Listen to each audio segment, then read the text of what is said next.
काम करून घ्यायचं पाहुण्यांकडनं. हे बघा सगळ्या गोण्या आतमध्ये नेऊ लागल्या. पैलवान आहे पैलवान.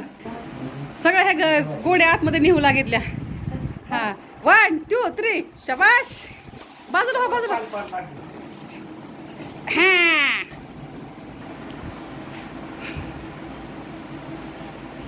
नमस्कार मित्रांनो, कसे आहात? आय होप म्हणजे कसं करताय ब्लॉगची सुरुवात. त्याआधी तुम्हा सर्वांना स्नेह प्रेमपूर्वक नमस्कार. तुम्हा सर्वांचं स्वागत आहे. मी राहते आपली मी राहते. आज आपण मेथीचे लाडू करणार आहोत.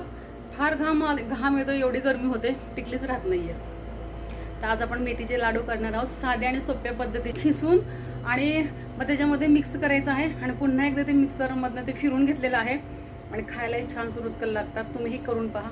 स्किप न करता व्हिडिओ पाहतात त्याबद्दल तुमचे मनपूर्वक धन्यवाद. स्किप न करता व्हिडिओ पहिल्यांदा माझा व्हिडिओ पाहतात, चला तर मग लवकरात लवकर आपल्या चॅनलला सबस्क्राईब करा, व्हिडिओला लाईक करा, शेअर करा, कमेंट करून सांगायला विसरू नका तुम्ही कुठून माझे व्हिडिओ पाहताय. आज आपल्याला मेथीचे लाडू करायचे आहेत मित्रांनो. मोजमाप केलेलं नाहीये, माहीत नाहीये. 1 वाटीभर साधारण मेथी आहे. जेवढी मेथी आहे तेवढेच बदाम, काजू, अक्रोड, मनुके आणि हा डिंक आहे. डिंक मी 50 ग्रॅम आणलेला आहे आणि 2 मोठ्या खोबऱ्याच्या वाट्या किसून घेतलेल्या आहे आणि पिस्ताही तेवढाच घेतलेला आहे आणि ही खारीक आपल्याला ही बारीक करायची आहे. आणि आता जेवढी ह्याच्यामध्ये मेथी आहे ना तेवढेच ह्याच्यामध्ये गव्हाचं पीठ भाजणार आहे तुपामध्ये आणि ह्या 3 गुळाच्या ढेपी. अशा प्रकारे आपल्याला मेथीचे लाडू करायचे आहेत. तर केल्याच्या नंतर मी तुम्हाला नक्कीच दाखवणार आहे. 1 वाटी मेथी तर 4 वाट्या गव्हाचं पीठ घेतलेलं आहे आणि आता ही खारीक बारीक करून घ्यायचं, डिंक तळून घ्यायचं आणि हे सगळं बारीक करून घ्यायचं. हलकंसं खोबरं भाजायचं म्हणजे लाडू कुमट होणार नाहीत. आणि ही मेथी पण हलकीशी भाजून घेणार आहे मी आणि भाजून मेथीचा भरडा करून घेणार आहे, बारीक मिक्सरमध्ये काढून घेणार आहे. खारीक आपल्याला बारीक करायची. अशी खारीक बारीक झालेली आहे आणि हे खोबरं आपण असं भाजून घेतलेलं आहे म्हणजे लाडू कुमट होत नाही. हलकंसं आपलं भाजून घ्यायचं, हलकंसं, जास्त नाही. अशाच प्रकारे हे सगळं आपल्याला बारीक करून घ्यायचं आहे आणि डिंक तळून घ्यायचं आहे आपल्याला. सगळं हे बारीक करून घ्यायचं असं. हे पहा आपले बदाम पण असे बारीक झालेले आहेत. आता आपण ह्याच्यामध्ये काजू घेणार आहोत. खूपच सोप्या पद्धतीचे लाडू आहेत मित्रांनो, एकदम सोपी पद्धत, कधीही बिघडणार नाही असे लाडू आहेत. आता हे आपल्याला काजू बारीक करून घ्यायचे आहेत. हे काजू पण बारीक झाले आहेत. आता आपण अक्रोड बारीक करूया. आता हे पण आहे, आपण आता ह्याच्यात अक्रोड बारीक करूया.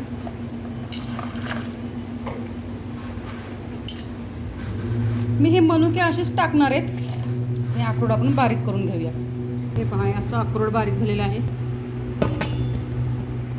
अक्रोड ऑइलीच झाले आतमध्ये, मग चिकट झाले, चिकटलेत त्याला.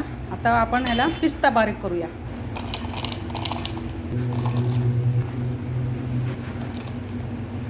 हा पिस्ता बारीक झालेला आहे. हे सगळं ड्रायफ्रूट आहे, एवढं आपल्याला ड्रायफ्रूट जमा झालेलं आहे. आता आपण डिंक तळून घेऊया. नाही, आधी आपण मेथी आता आपण बारीक करून घेऊया.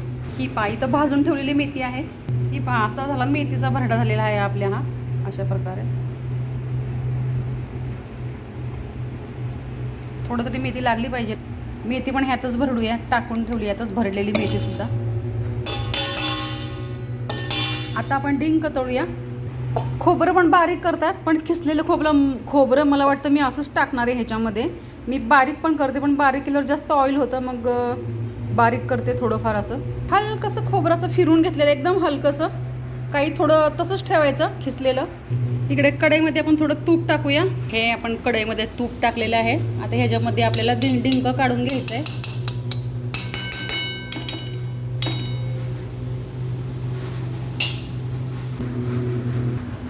हे 5 डिंक तळलेले आहेत. आपण डिंक तळून घेतलेले एकदम स्लो याच्यावर. आता हे डिंक बारीक करून घ्यायचे आणि आपण ज्यात डिंक तळलं त्याच कढईमध्ये हे गव्हाचं पीठ आपण हे असं लाल छान खरपूस भाजून घेणार आहोत. त्या तुपामध्येच गव्हाचं पीठ टाकलेलं आहे. हे गव्हाचं पीठ छान आता आपण भाजून घेणार आहोत. जास्त होतं आहे म्हणून मी थोडंसं अर्ध कमी केलं. 2दा मी हे पीठ भाजणार आहे. 2दा छान भाजलं जाईल. हे लाल असं भाजायचं. हा पहा डिंक आपला डिंक असा बारीक केलेला आहे. एवढं हे मिश्रण झालेलं आहे. पण मी गुळाच्या अर्धा किलो ह्याप्रमाणे 3 ढेपं टाकणार आहे. मला वाटतं हे एवढं बसेल ह्याच्यामध्ये. गूळ घालून परत सगळं मिश्रण हे आपण मिक्सरमधून काढलेलं आहे. आता आपण याचे गोळे बांधायचे, लाडू करायचे तयार. झाले आपले मेथीचे लाडू. आपले लाडू तयार झालेले आहे. हे पहा आपले मेथीचे लाडू. हे पाहे मिश्रण आहे असं, ह्याचेच लाडू बांध. पुन्हा एकदा सगळं मिक्सरमधून काढलं आणि ते लाडू काही बांधले. आता ह्याचे अजून आणखीन काही आपल्याला लाडू बांधायचे आहेत. अशा प्रकारचे मेथीचे लाडू. अशा प्रकारे आपले लाडू तयार झालेले आहेत. चला तर मित्रांनो, मी मीराताई तुमची रजा घेते. इथं संपते. पुन्हा रुजवणारे नव्याने उद्याच्या व्हिडिओमध्ये. तोपर्यंत धन्यवाद. काळजी घ्या स्वतःची आणि इतरांची. बाय मित्रांनो.